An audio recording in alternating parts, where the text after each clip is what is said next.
Classroom Dynamics is supported by Logitech. As education continues to evolve, so does Logitech Education, your partner in content creation for the classroom. With Logitech's cutting-edge technology, students not only learn but also become content creators. Whether it's in person or online, Logitech's tools are designed to inspire educators and learners alike. Capture every educational moment in stunning detail and edit, produce, and share your creative journey with ease. Logitech Education, inspiring the next generation of creators. For more, visit logitech.com/education, transforming classrooms one innovation at a time.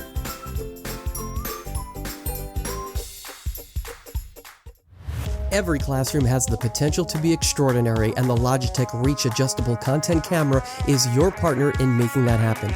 With its flexible arm and clear video, you can now showcase everything from detailed drawings to live experiments, ensuring that every student is engaged and involved.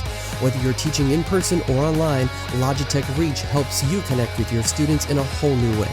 Ready to take your lessons further? Visit logitech.com/reach and elevate your classroom to a whole new level.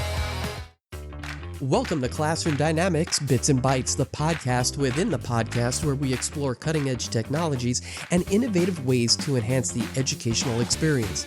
Hi everybody, I'm your host Adam Todd, and on the show today we're diving into one of the most exciting trends that emerged from ISTE Live 25 this past June, the blending of technology with the arts, which of course can spark creativity, deepen storytelling, and bring emotional resonance into learning. Now, let's be honest. When we think about edtech, we often think about efficiency, assessment, and even data collection. But increasingly, educators are asking a much better question. How can technology inspire more joy and meaning in learning? Now, at this year's ISTE conference, the theme was loud and clear: inspire bold innovation and spark joyful learning. And much of that boldness is coming from the combining of tech with the creative power of the arts. Now, here's what that could look like in your classroom. Think about a fifth grade class. A fifth grader may use Brush Ninja animation to turn a personal story into a moving cartoon, adding their own voice narration to explain a moment of change in their own life. Maybe it's a fourth grade class you have, and in that fourth grade class, they're building interactive digital mood meters with Google Drawings, expressing emotions through colors, images, and movement. Think about middle schoolers. They might be creating scripts and produce a podcast on climate change, editing in sound effects and music to make their message powerful and personal. Or think of a group of students using design thinking and Canva to redesign their school cafeteria, imagining not just how it looks, but how it feels to be in there. What ties all these together? Well, technology becomes a tool for expression, not just consumption. It's all about helping students find their voice and tell their story. Now, here's a powerful data point. According to the World Economic Forum's Future of Jobs report, creativity, originality, and innovation are among the top 5 most in-demand skills by 2025.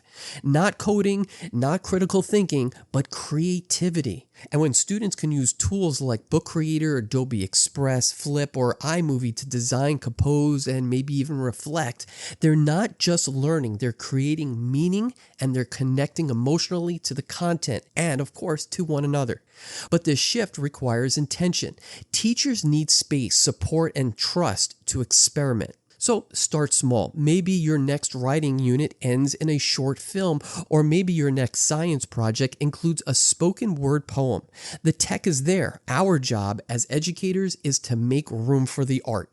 So whether you're teaching math, music, or media arts, remember this: joyful learning happens when students can make it their own. Technology and the arts are the bridge, so let's help them incorporate all that together. Now, for more on how this aspect of 21st century learning can be implemented in your classroom, here are our Google Notebook language model AI hosts, Bits and Bytes. Today, we're unpacking a really fascinating trend from the sources we looked at: integrating technology and artistic expression right in the classroom. Yeah, it's quite exciting. Our mission here is to explore how this powerful combination can genuinely transform learning across core subjects.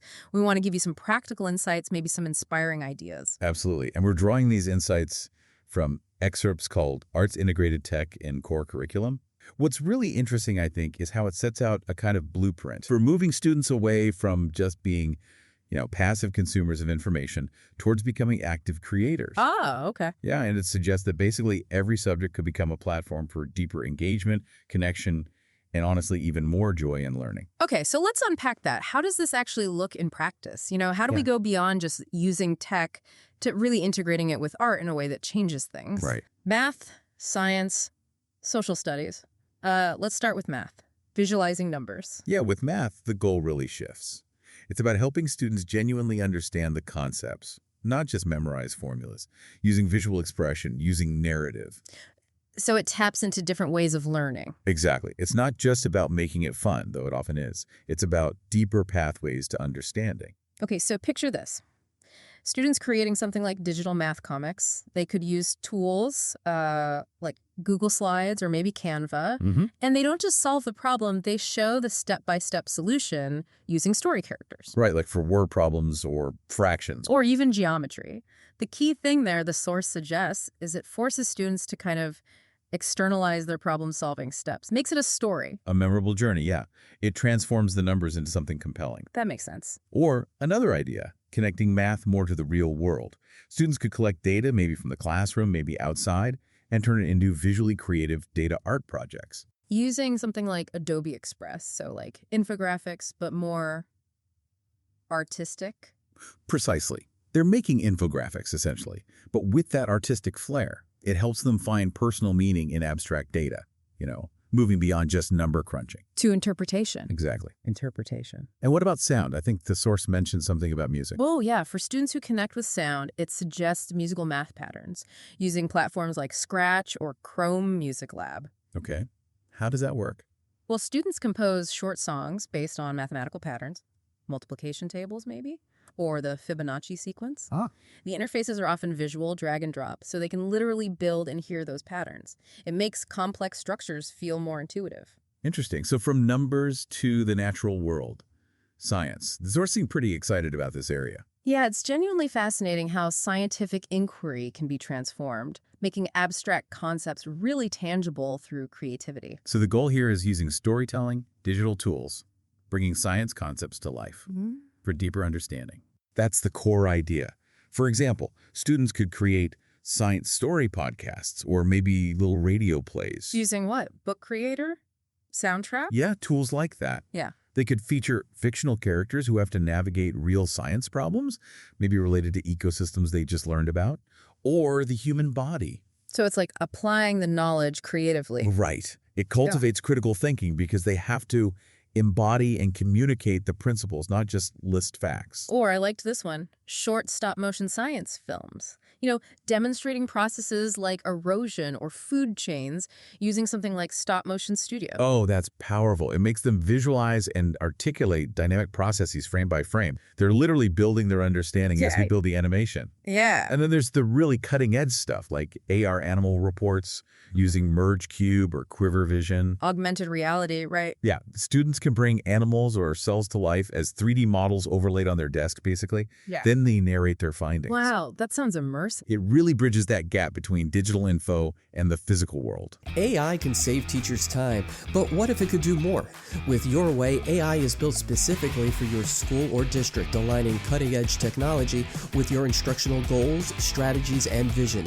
Empower teachers to personalize instruction, create engaging lessons, and implement innovative practices, all while saving time for what matters most. Why settle for one-size-fits-all AI? Customize and build your way safely and seamlessly. Discover AI that works your way at yourwaylearning.com. Okay, so moving on to social studies.